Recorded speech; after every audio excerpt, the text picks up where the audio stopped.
फिरोजाबाद में यमुना नदी में तैरता मिला युवती का शव। स्थानीय लोगों की मदद से नदी से निकाला गया शव को। युवक का शव मिलने से इलाके में हड़कंप मचा हुआ है। पुलिस ने शव को पोस्टमार्टम के लिए भेजा है। अस्पताल बसई थाना क्षेत्र के मोहम्मदपुर इलाके का यह मामला है।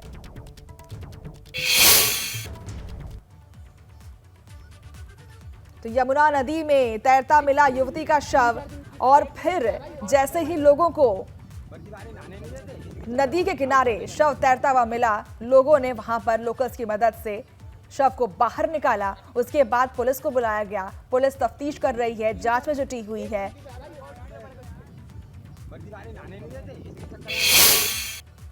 तो हमने देखा कि उल्टी करके एक बच्ची की 8-10 साल की बच्ची की लाश जो है उधर से आ रही, जमुना के अंदर से तैरती हुई आ रही। तो मैंने लोगों को बताया कि इसमें लाश है। तो उसमें से जो है फिर वहाँ से डंडा उठाया, एक ये भैया था उसमें, और दोनों ने इसमें 2-3 जने लड़के ने डंडे से पकड़ा और बच्ची को यहाँ पर हमने लाके डाल दिया। कम से कम हमने 15-20 मिनट 25-30 मिनट के बाद में हमने कॉल लगाई पुलिस के पास। तो 112 पे तो सर जी से बात हुई, उन्होंने 112 पे आए। वहीं अमरोहा में नहीं थम रहा है स्टंटबाजी का खेल। कार सवार दूल्हे राजा ने भी किया स्टंट और जान जोखिम में डालकर स्टंटबाजी करते हुए नजर आए दूल्हा। कार की छत पर खड़े युवक ने उड़ाई यातायात नियमों की धज्जियां। सैद नगली थाना क्षेत्र के गलसुआ गांव का मामला है ये। अमरोहा में नहीं थम रहा है स्टंटबाजी का दौर। कार सवार दूल्हे राजा ने भी स्टंट को जान जोखिम में डालकर स्टंटबाजी की और साथ ही दूल्हे ने नियमों की धज्जियां उड़ाई। सैद नगली थाना क्षेत्र का बताया जा रहा है ये वीडियो और गलसुआ गांव का ये मामला है।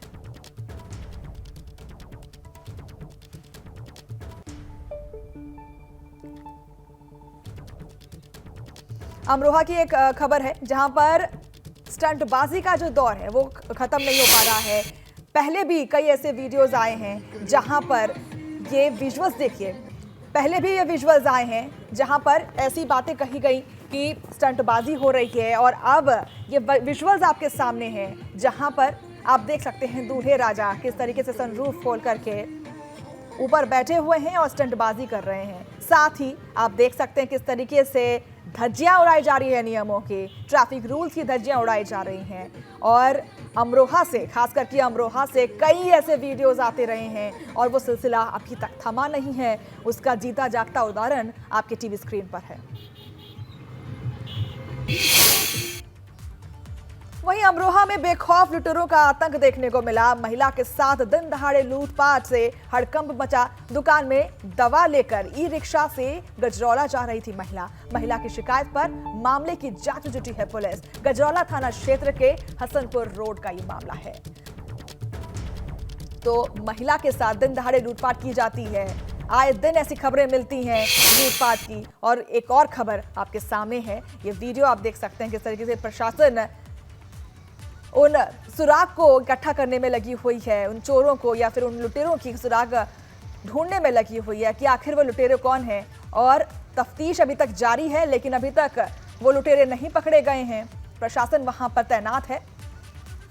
मामले की जांच में जुटी है पुलिस। गजरौला थाना क्षेत्र के हसनपुर रोड का ये मामला है और महिला के साथ दिन दहाड़े लूटपाट की वारदात को अंजाम दिया जाता है।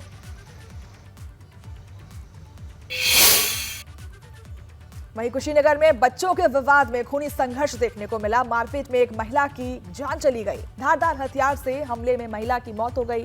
केस दर्ज कर मामले की छानबीन में जुटी है पुलिस ने शव को पोस्टमार्टम के लिए भेजा है अस्पताल। तमकुहीराज थाना क्षेत्र के श्यामपट्टी का यह मामला बताया जा रहा है। तो कुशीनगर में बच्चों के विवाद में खूनी संघर्ष देखने को मिला, जिसके बाद मारपीट में एक महिला की जान चली गई। और अगली खबर उन्नाव से है, जहां पर स्वास्थ्य विभाग के दावों की पोल खुली है। जिला अस्पताल का एम्बुलेंस खुद ही बीमार दिखा। धक्का मारकर स्टार्ट करना पड़ा एम्बुलेंस को। हादसे के शिकार लोगों को अस्पताल ले जाने आई थी एम्बुलेंस, लेकिन एम्बुलेंस की हालत ही इतनी खराब थी कि धक्का मार करके लोगों को वहां पर एम्बुलेंस को स्टार्ट करना पड़ा। उन्नाव के अचलगंज थाना क्षेत्र का यह मामला बताया जा रहा है। तो एम्बुलेंस की ही जो एम्बुलेंस जख्मी लोगों को लेने के लिए आई थी, उसकी हालत ही खराब बताई जा रही है। उन्नाव के अचलगंज थाना क्षेत्र के हाईवे का ये मामला बताया जा रहा है, जहां पर जख्मी लोगों को एम्बुलेंस लेने पहुंची थी, लेकिन एम्बुलेंस की हालत ही इतनी खराब थी कि वो स्टार्ट नहीं हो पाई। उसके बाद तीमारदारों ने एम्बुलेंस को धक्का दिया, उसके बाद वो शुरू हुआ। लेकिन सबसे बड़ा सवाल स्वास्थ्य व्यवस्था पर उठता है कि किस तरीके के एम्बुलेंस हैं अभी स्वास्थ्य महकमे में। हादसे के शिकार लोगों को अस्पताल ले जाने के लिए एम्बुलेंस वहां पहुंची थी, लेकिन एम्बुलेंस चालू नहीं हो पाई, जिसकी वजह से वहां पर जख्मी लोग, तीमारदार या फिर हम कहें आसपास के लोगों की मदद से एम्बुलेंस को शुरू करवाया गया। सबसे बड़ा सवाल स्वास्थ्य विभाग पर उठता है कि किस तरीके के एम्बुलेंस अस्पतालों में रखे गए हैं जो समय पर, एन समय पर लोगों के काम ही ना आ सके। तो ये बड़ा सवाल है स्वास्थ्य महकमे में। उन्नाव की ये खबर है, जहां पर उन्नाव में अचलगंज थाना क्षेत्र के हाईवे का ये मामला है। वहां पर अस्पताल से एम्बुलेंस पहुंची थी लोगों को लेने के लिए, जख्मी लोगों को लेने के लिए। उन्नाव में स्वास्थ्य विभाग के दावों की जो पोल खुली है, जिला अस्पताल का एम्बुलेंस खुद बीमार दिख रहा है, धक्का मारकर स्टार्ट करना पड़ा एम्बुलेंस। हादसे के शिकार लोगों को अस्पताल ले जाने आई थी एम्बुलेंस। उन्नाव के अचलगंज थाना क्षेत्र का ये हाईवे का मामला है। तस्वीरों में आप देख सकते हैं कि उन्नाव में स्वास्थ्य विभाग की जो पोल है वो साफ दिख रही है आपके टीवी स्क्रीन पर। ये वही एम्बुलेंस है जिसमें सारी जख्मी को अंदर रखा गया, लेकिन एम्बुलेंस फिर शुरू ही नहीं हो पाई, स्टार्ट नहीं हो पाई, जिसके बाद लोगों ने धक्का मारकर एम्बुलेंस को चालू करवाया। हाले स्वास्थ्य महकमा आपके सामने है, देख सकते हैं कि एम्बुलेंस वहां पहुंची है हाईवे पर और लोगों को एम्बुलेंस में रखा जा रहा है इलाज के लिए, लेकिन जर्जर स्थिति एम्बुलेंस की।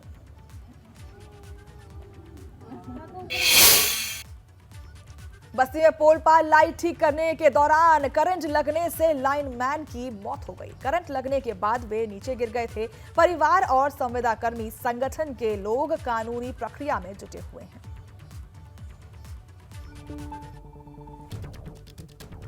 तो बस्ती की ये बड़ा हादसा आपको देखने को मिल रहा है, जहां पर पोल पर लाइट ठीक करने के लिए के लिए पहुंचा था लाइनमैन, जिसे करंट लग गया, झुलस कर वो नीचे गिर गया, जिसकी वजह से उसकी मौत हो गई। लाइनमैन को करंट लगने से मौत हो गई। नाराज हैं कर्मचारी। वहीं फिरोजाबाद में हुए भीषण हादसे में एक शख्स की मौत हो गई, जबकि करीब 12 लोग गंभीर रूप से घायल हैं। सबका शिकोहाबाद अस्पताल में इलाज चल रहा है। हादसा उस वक्त हुआ जब बोलेरो पिकअप गाड़ी कंटेनर में घुस गई।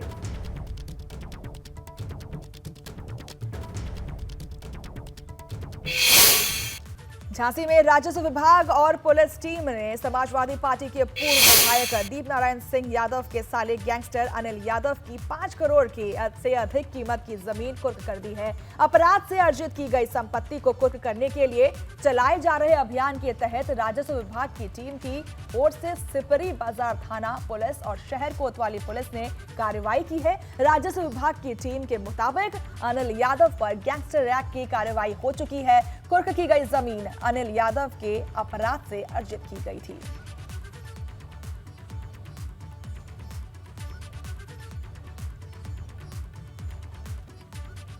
तो वहीं झांसी में राजस्व विभाग और पुलिस टीम ने समाजवादी पार्टी के पूर्व विधायक दीप नारायण सिंह यादव के साले गैंगस्टर अनिल यादव की 5 करोड़ से अधिक कीमत की जमीन को कुर्क कर ली है और अपराध से अर्जित की गई संपत्ति को कुर्क करने के लिए चलाए जा रहे अभियान। झांसी में ड्यूटी करने जा रहे 2 सिपाहियों की मवेशियों से बाइक टकराने से मौत हो गई। जेल के मौरानीपुर कोतवाली में 2 सिपाही अमरपाल सिंह और धर्मेंद्र सिंह, जिनकी ड्यूटी खादियन चौराहे पर लगी थी, रात को वो खाना खाने के लिए मेस जा रहे थे। तभी रास्ते में अचानक गाय आ जाने से मोटरसाइकिल का संतुलन बिगड़ गया और ये दोनों लोग मौत की नींद सो गए, जिससे दोनों लोगों को गंभीर चोट आई। जहां उनकी मेडिकल कॉलेज झांसी में उपचार चल रहा था, लेकिन उपचार के दौरान उनकी मौत हो गई।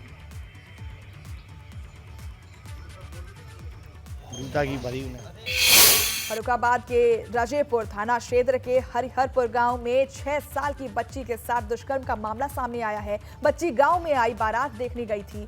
गांव का एक युवक बच्ची को बहला फुसलाकर गांव के किनारे ले गया था, लेकिन बच्ची के शोर मचाने पर आरोपी मौके से भाग गया। परिजनों ने जब बच्ची को गांव के बाहर से अकेले आते देखा तो पूछताछ से बच्ची ने पूरी घटना की जानकारी दी।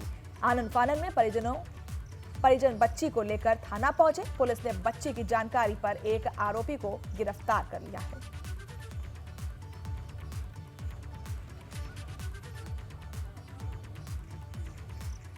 छह साल की बच्ची है, जिसकी निशानदेही पर आरोपी को गिरफ्तार कर लिया गया। आगरा के थाना हरिपर्वत क्षेत्र से थाना पुलिस, एसओजी और सर्विलांस टीम ने तस्करों से गांजा के खेप बरामद किए हैं। ये बरामदगी हरिपर्वत क्षेत्र के ट्रांसपोर्ट नगर से एक एम्बुलेंस से हुई है, जिसमें से करीब 200 किलोमीटर गांजा बरामद हुआ है। गांजा की खेप उड़ीसा से दिल्ली एनसीआर जानी थी। इसी बीच आगरा के पुलिस को मिली जानकारी पर उन्होंने कार्रवाई शुरू कर दी और एम्बुलेंस को पकड़ लिया। जांच के दौरान अलग अलग राज्यों की नंबर प्लेट भी बरामद हुई है।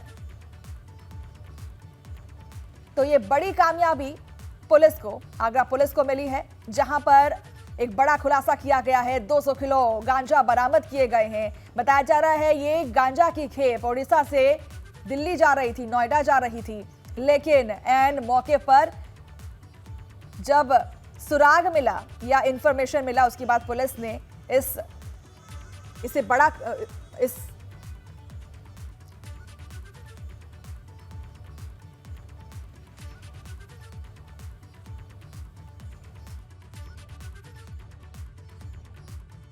सर्विलांस टीम कमिश्नरेट आगरा और थाना हरिपर्वत पुलिस द्वारा संयुक्त रूप से एक गुड वर्क को अंजाम दिया गया है। इसमें लगभग 200 किलो गांजे की रिकवरी की गई। उनका मोडस ऑपरेंडी ऐसा था कि ये एक एम्बुलेंस में 5-5 किलो के पैकेट्स में गांजा भर के उसको ट्रक में रख के लेके आ रहे थे और स्पेसिफिक इनपुट थी। इस पर टीम ने कार्रवाई की और इसको एप्रीहेंड किया है।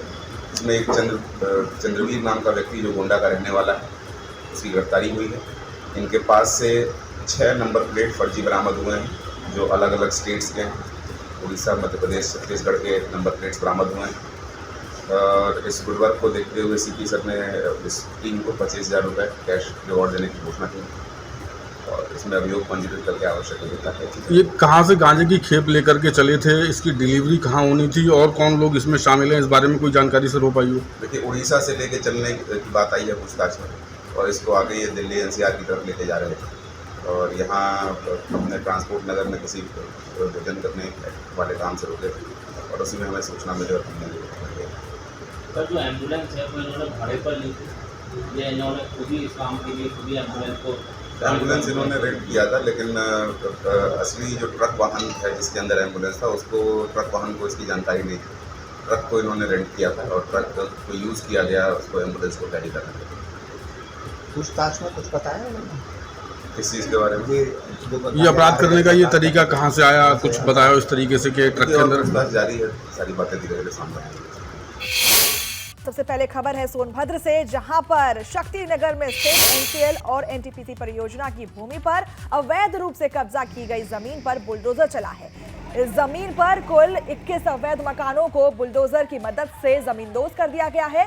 ध्वस्तीकरण के दौरान महिलाओं और बच्चों को अपना घर टूटते देख रोते बिलखते हुए आप देख सकते हैं। इस बरसात के दिनों में 164 परिवार सड़क पर आ गए हैं। इन परिवारों के लिए कोई वैकल्पिक व्यवस्था नहीं की गई है, जिसकी वजह से बारिश में लोगों का सारा सामान सड़क पर पड़ा हुआ है। शक्तिनगर थाना क्षेत्र में एनसीएल खड़िया की भूमि पर जो विगत 20 वर्ष से अवैध कब्जा करके लोग रह रहे थे, उनको उनके 21 घर चिन्हित किए गए थे पूर्व से ही, जिनको खाली कराया गया था। और एनटीपीसी शक्तिनगर की विस्तारीकरण योजना के तहत भवानी नगर बलिया नाला पे 800 मेगावाट यूनिट की 2 योजनाएं लगाई जानी है। उनके लिए अपनी मशीनरी को रखने के लिए यहाँ पे भूमि की आवश्यकता थी, जिसके बारे में पूर्व से ही सभी कार्रवाइयाँ की जा चुकी थी, तब नोटिस निर्गत किया गया था। और उसके तहत आज पूरे ज़िले में 6 थानाध्यक्ष और 25 सब इंस्पेक्टर, 30 महिला कांस्टेबल, 2 प्लाटून पीएससी, इस तरह लगभग 175 पुलिसकर्मियों की मौजूदगी में और एसडीएम बुद्धि के नेतृत्व में अतिक्रमण हटाया गया और इसका कार्य सुचारू रूप से चल रहा है। किसी तरीके से व्यवधान अभी तक की कार्रवाई में किसी तरह से कोई व्यवधान, किसी तरह का भी कोई व्यवधान सामने नहीं आया है और इसको हम लोग सफलतापूर्वक करा लेंगे, इसे आशा है।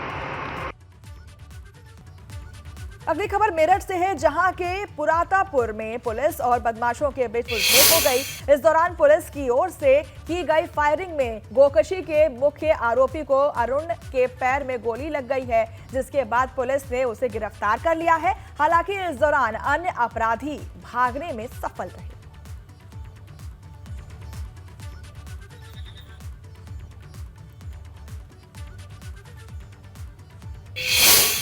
वहीं उत्तराखंड के 5वें धाम के रूप में सैन्य धाम का निर्माण कार्य प्रगति पर है। अल्मोड़ा की जन्मदियानी, कोसी, सुयाल और रामगंगा नदी का जल संग्रह कर कलश के माध्यम से सैन्य धाम देहरादून भेजा गया है। भाजपा के प्रदेश अध्यक्ष और कैलाश शर्मा ने हरी झंडी दिखाकर पावन जल संग्रहण यात्रा को रवाना किया और इस दौरान उन्होंने कहा कि सैन्य धाम का निर्माण करना सरकार की सराहनीय पहल है। उन्होंने कहा कि उत्तराखंड सैन्य बाहुल प्रदेश है, ऐसे में शहीदों के सम्मान में सैन्य धाम हर किसी के लिए गौरव की बात है।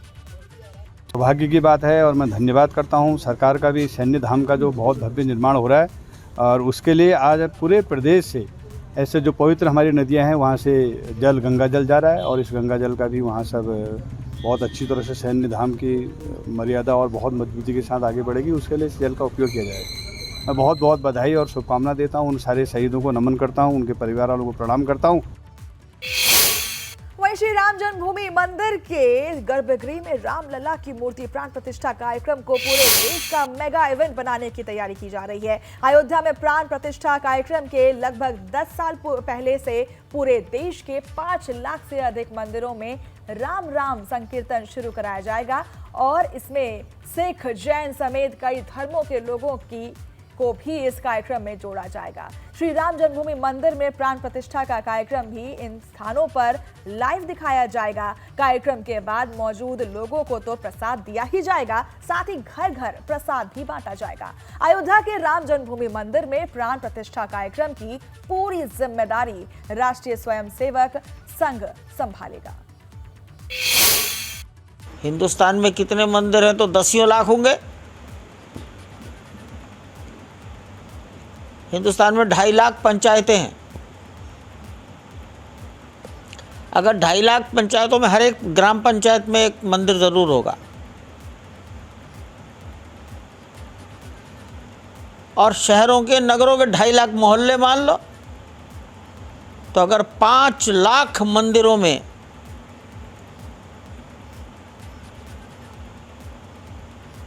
दस से 12 दिन पहले से अपनी अपनी श्रद्धा और आस्था के अनुसार नाम संकीर्तन, हमने कोई यज्ञ की चर्चा नहीं की है। लाखों रुपया खर्च करके, इकट्ठा करके खर्च करना, ऐसी कोई योजना हम नहीं बनाएंगे, ना बताएंगे। नाम संकीर्तन 24 घंटे का नहीं, 2 घंटे करो, 3 घंटे करो, अथवा अल्लाह आपके गांव का समाज परिस्थितियों के अनुकूल समझे। यहां से कोई एक मंत्र नहीं दिया जाएगा। वहीं कुशीनगर में बाढ़ की त्रासदी से जनता को बचाने के लिए किए जा रहे उपायों की कलई बड़ी गंडक नदी ने ही पोल खोल दी है। कटान और नदी का वेग रोकने के लिए तकरीबन 1 महीने पहले लगाए गए पॉर्क्यूपाइन बालू के ढेर की तरह गिरती जा रही है। कटान करते करते नदी महादेव गांव की करीब पहुंच गई है। महदेवा गांव और नदी के बीच में बस 3 मीटर की सड़क का फासला आ गया है। यही नहीं, छितौनी बांध के ठोकर नंबर 2 और 3 के बीच लगाए गए पॉर्क्यूपाइन भी नदी में डूब गए हैं। स्थिति ये है कि ग्रामीण को बाढ़ खंड के अभियंताओं के किसी भी बात पर भरोसा नहीं रह गया है और एक एक पाई जोड़कर बनाए गए अपने आशियाने को अपने ही हाथों से तोड़ते हुए नजर आ रहे हैं लोग। ये हालत तब है जब बड़ी गंडक नदी का जलस्तर अभी सामान्य बना हुआ है। नदी में बाढ़ जैसी कोई हालत नहीं है। वहीं 2024 के चुनाव को देखते हुए कांग्रेस तैयारियों में जुट गई है। सीतापुर पहुंचे कांग्रेस के प्रांतीय अध्यक्ष नकुल दुबे ने दावा किया है कि 2024 में भाजपा की हार तय है और यूपी समेत पूरे देश में कांग्रेस गठबंधन की सरकार बनेगी। तो 2024 के लोकसभा चुनाव में भाजपा की हार तय है, ऐसा कह रही है कांग्रेस। जालौन में लगातार हो रही बारिश से तबाही। तेज बारिश के कारण भरभरा कर गिरा कच्चा मकान। हादसे में बाल बाल बचा परिवार। गरीब परिवार ने प्रशासन से लगाई मदद की गुहार। कोंच कोतवाली थाना क्षेत्र के गांधीनगर का मामला है ये। तो तेज बारिश के कारण भरभरा कर गिरा कच्चा मकान। तस्वीरों में आप देख सकते हैं किस तरीके से कच्चा मकान जमींदोज हो गया।